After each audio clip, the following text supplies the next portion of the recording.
नमस्कार, स्वागत है सभी का। कभी सोचा है कि हमारा ये जो ग्रह है, ये बिल्कुल बुनियादी स्तर पर काम कैसे करता है? आज हम कुछ ऐसा ही करने वाले हैं। समझिए कि हम पृथ्वी की यूजर मैनुअल के पन्ने पलटने जा रहे हैं और हमारा गाइड वो कुछ ऐसा है जिसे हम सब जानते हैं, पर शायद उसकी कीमत कम समझते हैं। तो सवाल यही उठता है कि हमारी इस दुनिया की बुनियाद क्या है? मतलब कौन सी हैं वो चीजें, वो कौन सी अनदेखी ताकतें हैं, कौन से वो मूल तत्व हैं जो हमारे चारों ओर की हर चीज को बनाते हैं, ऊंचे ऊंचे पहाड़ों से लेकर गहरे महासागरों तक, सब कुछ। और इन सवालों के जवाब हम ढूंढेंगे एक बहुत ही कह सकते हैं अनपेक्षित जगह पर, एक 7वीं क्लास की भूगोल की किताब में। देखिए, कभी कभी होता यह है कि हमारी इस जटिल दुनिया की जो सबसे गहरी सच्चाइयां होती है ना, वो सबसे आसान तरीकों से समझाई जाती हैं। तो चलिए अपने ग्रह को एक बिल्कुल नई नज़र से देखने के लिए तैयार हो जाते हैं। ठीक है, तो हमारा ये सफ़र शुरू होता है ठीक हमारे पैरों के नीचे से। हम परत दर परत गहराई में उतरने वाले हैं, बिल्कुल हमारे ग्रह के दिल तक। जरा सोचिए, हमारी पृथ्वी एक बहुत बड़े प्याज की तरह है जिसमें कई परतें हैं। सबसे ऊपर वाली जो परत है वो है परपटी। ये एक पतला नाजुक सा छिलका है जिस पर हम सब रहते हैं। सारा जीवन यहीं पनपता है। इसके ठीक नीचे है मेंटल। ये पिघली हुई चट्टानों की एक मोटी परत है जो बहुत धीरे धीरे बहती रहती है।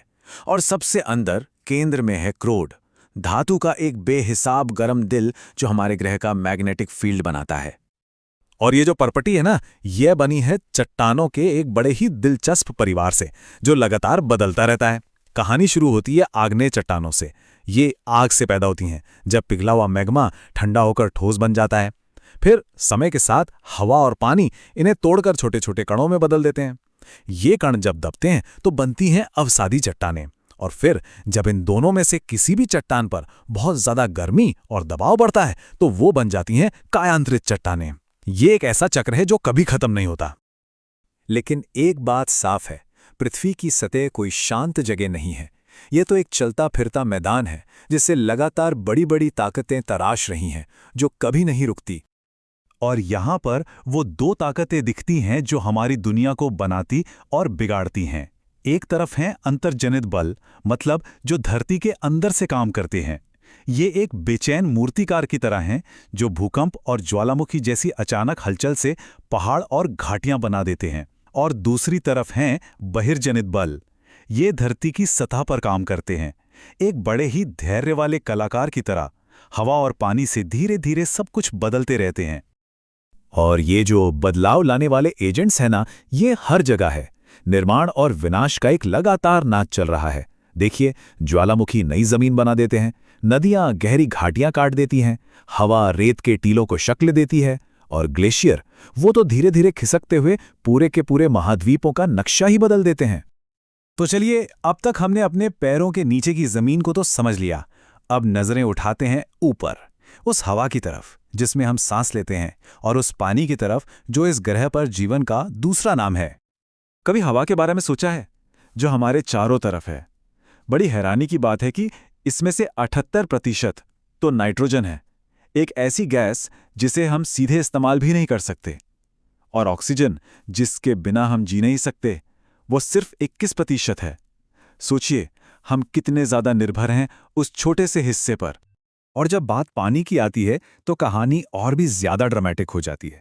हम कहते हैं कि हम एक नीले ग्रह पर रहते हैं ना, पर इस नीले ग्रह का 97% पानी तो खारा है, समंदर में।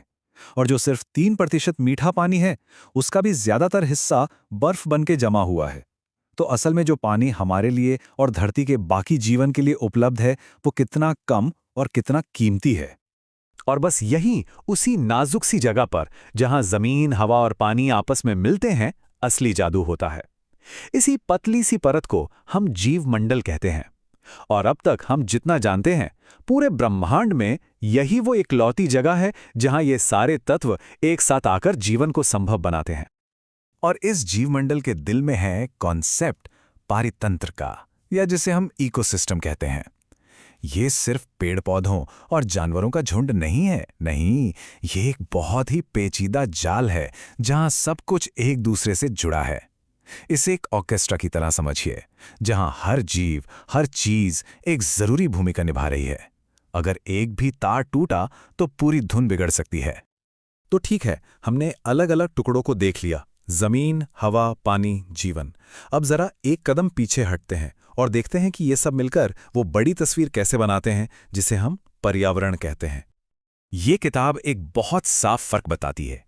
एक है हमारा प्राकृतिक पर्यावरण, यानी कि हवा, पानी, जमीन, जीव जंतु, जो इस ग्रह का लाइफ सपोर्ट सिस्टम है, और दूसरा है मानव निर्मित पर्यावरण, हमारी इमारतें, पार्क, सड़कें, जो हमने इसी के अंदर बनाया है। और सबसे जरूरी बात ये समझना है कि ये दोनों कोई अलग अलग दुनिया नहीं है, ये लगातार एक दूसरे पर असर डालते हैं। और यहीं पर आकर हम इस सफर के सबसे जरूरी सबक तक पहुंचते हैं, जो इस एक लाइन में छिपा है। पर्यावरण हमारे जीवन का मूल आधार है। यह हमसे बाहर की कोई चीज नहीं है, ये हमारे होने की वजह है। एक बहुत ही नाजुक संतुलन है कुदरत और इंसानी दुनिया के बीच। तो आखिर में इस एक साधारण सी किताब ने हमें हमारे ग्रह का पूरा ब्लूप्रिंट दे दिया है। इसमें क्या क्या है, कौन सी ताकतें काम करती हैं और इसका संतुलन कितना नाजुक है। तो अब जो असली सवाल बचता है वो ये है कि इस जानकारी के साथ हम आगे कैसा भविष्य बनाएंगे। ये एक ऐसा सवाल है जो हम सबसे जुड़ा हुआ है।